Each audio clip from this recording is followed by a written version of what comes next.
এবার বাড়ির লক্ষ্মীরাই নেমে পড়ল দুর্গাপুজোর ময়দানে। যেখানে মা দুর্গা স্বয়ং নারী শক্তি, সেখানে ৩৬৫ দিন সংসার সামলানোর নারীরাই আজ দুর্গাপুজোর এক অনন্য দৃষ্টান্ত।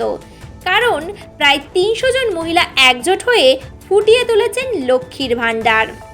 জলপাইগুড়ি জেলার ধূপগুড়ি ব্লকের প্রত্যন্ত ঝাড় আলতা ২ নম্বর গ্রাম পঞ্চায়েতের এবারের দুর্গাপুজো এক অনন্য দৃষ্টান্ত স্থাপন করতে চলেছে। প্রায় ৩০০ জন মহিলা একজোট হয়ে আয়োজন করছেন মহামায়া সর্বজনীন মহিলা পরিচালিত দুর্গাপুজো। এবারে ১৩ বছরে পদার্পণ করলো এই আয়োজন। শুধু উৎসব নয়, রাজ্য সরকারের বিভিন্ন উন্নয়নমূলক প্রকল্প, বিশেষত লক্ষ্মীর ভাণ্ডার তুলে ধরা হচ্ছে এই পুজোর মূল থিমে। শুরু থেকে আজ পর্যন্ত এই পুজোর যাবতীয় দায়িত্ব সামলাচ্ছেন মহিলারাই। গ্রামের প্রধান সেনাবালা রায় নিজে হাতে সবকিছু দেখভাল করেন। বাজেট তৈরি, মণ্ডপ সজ্জা, ভোগ রান্না, অতিথি আপ্যায়ন সবই সামলাচ্ছেন গ্রামের মহিলারা। পুরুষেরা পাশে থাকলেও নেতৃত্বে রয়েছেন নারীরাই। ফলে এই আয়োজন নারী শক্তির হাত ধরেই এগিয়ে চলেছে। সেক্রেটারি, তো আজকে আমরা এখানে সবাই মিলে এই যে মহামায়া সর্বজনীয় মহিলা দুর্গাপূজা উৎসব কমিটির পক্ষ থেকে আজকে আমরা সামিল হয়েছি এই কারণে যে আজকে আমরা পশ্চিমবঙ্গে দেখতে পাচ্ছি যে আজকে আমাদের মাননীয় মুখ্যমন্ত্রী উনি হচ্ছে আমাদের উন্নয়ন করতেছেন মহিলাদের, বিশেষ করে মহিলাদের কথা ভাবতেছেন, মহিলাদের বাড়ি বাড়ি সে উন্নয়নের ঝড় তুলিয়ে দিয়েছেন। তো ওই আনন্দে আমরাও ভেবেছিলাম যে যেহেতু মুখ্যমন্ত্রী আমাদের এত সহযোগিতা করে, তো আমরা যেটা লক্ষ্মীর ভাণ্ডার প্রত্যেকটা মহিলার বাড়ি বাড়িতে আমরা পাচ্ছি, তো ওই লক্ষ্মীর ভাণ্ডার দিয়ে আমরা উদ্যোগ নিয়েছি যে পুরুষরা যারা 10 বছর আগে করেছিল, তো আমরা 3 বছর থেকে উদ্যোগ নিয়ে আবার আমরা লক্ষ্মীর ভাণ্ডার কিছুটা জমিয়ে এবার আমরা দুর্গাপুজো করছি। প্রস্তুতি কতটা? প্রস্তুতি হচ্ছে আমাদের এই আর্থিক দিক হচ্ছে আমাদের একটা মুখ্যমন্ত্রীর কাছে আমাদের হচ্ছে খুব অনুরোধ, সেটা হচ্ছে আমরা যদি এই আর্থিক দিক দিয়ে যদি দিদির কাছে আমরা একটু সহযোগিতা পাই তাহলে আমাদের খুব উপকৃত হয়। যেহেতু আমরা সমস্ত উন্নয়ন পাচ্ছি, প্রত্যেকটা ঘরে ঘরে লক্ষ্মীর ভাণ্ডার পাচ্ছি, আবার বয়স্ক ভাতা পাচ্ছে মহিলারা, আবার কন্যাশ্রী প্রকল্প সব কিছু নিয়ে। তো এই জন্য আমরা দিদির উদ্যোগে আমরা নিজেরাই এগিয়ে গিয়েছি লক্ষ্মীর ভাণ্ডার নিয়ে। তো আমরা এই মহিলারা সবাই মিলে দুর্গা উৎসব করব। যদি আমাদের আর্থিক দিক দিয়ে দিদি যদি আমাদের সহযোগিতা করে তাহলে আমরা ভবিষ্যতে আমরা খুব আরও উপকৃত হব। আপনার নামটা?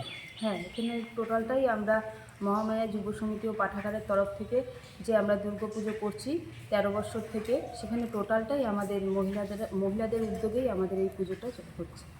মানে কী বার্তা দিয়েছেন এই পুজোর মাধ্যমে? যেখানে তো দেখা যাচ্ছে যে মহিলাদেরকে একেবারে সবসময় আমরা ঘরের ভিতরেই দেখি, এই যে এতগুলো মহিলা একসঙ্গে এক রঙের শাড়ি। প্রথমত আমরা নারী, আমরা সমস্ত কিছুই পারি। আমাদের রাজ্যের মুখ্যমন্ত্রী ও মাননীয় মুখ্যমন্ত্রী যে আছেন উনিও একজন নারী, এবং আমরা সকলেই উদ্যোগ নিয়েছি যে আমরা বাড়ির সমস্ত কাজ সেরে আমরা যে সমাজের যে একটা বার্তা, যে সমাজকে এগিয়ে নিয়ে যাওয়ার যে বার্তা, সেই বার্তাটা দেওয়ার জন্যই আমরা সকলে এখানে একসাথে জমায়েত হয়েছি।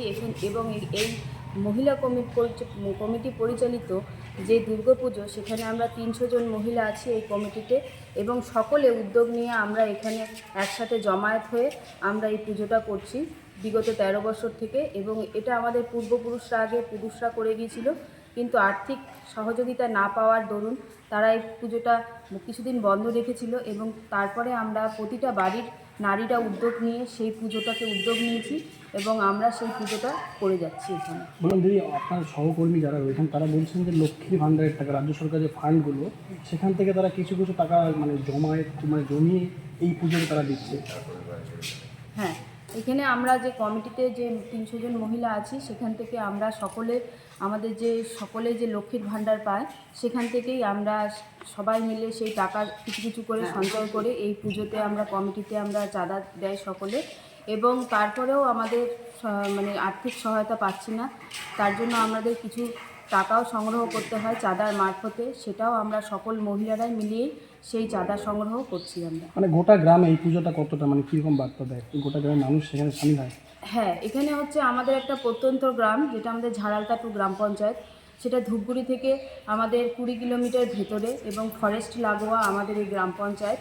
তো সেখানে হচ্ছে আমাদের যে দুর্গোৎসব হয় আশেপাশে, সেটা আমাদের এই মণ্ডপ থেকে আমাদের 3-4 কিলোমিটার দূরত্ব আছে এবং সেখানে আমাদের মহিলারা এবং হচ্ছে বাচ্চারা বিশেষ করে তাদের যেতে খুবই অসুবিধা হয় রাতের অন্ধকারে।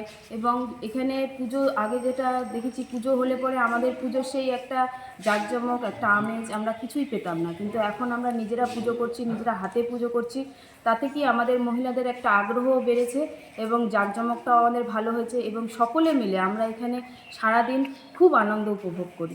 জলপাইগুড়ি থেকে সানি রায় রিপোর্ট, কেবি নিউজ বাংলা।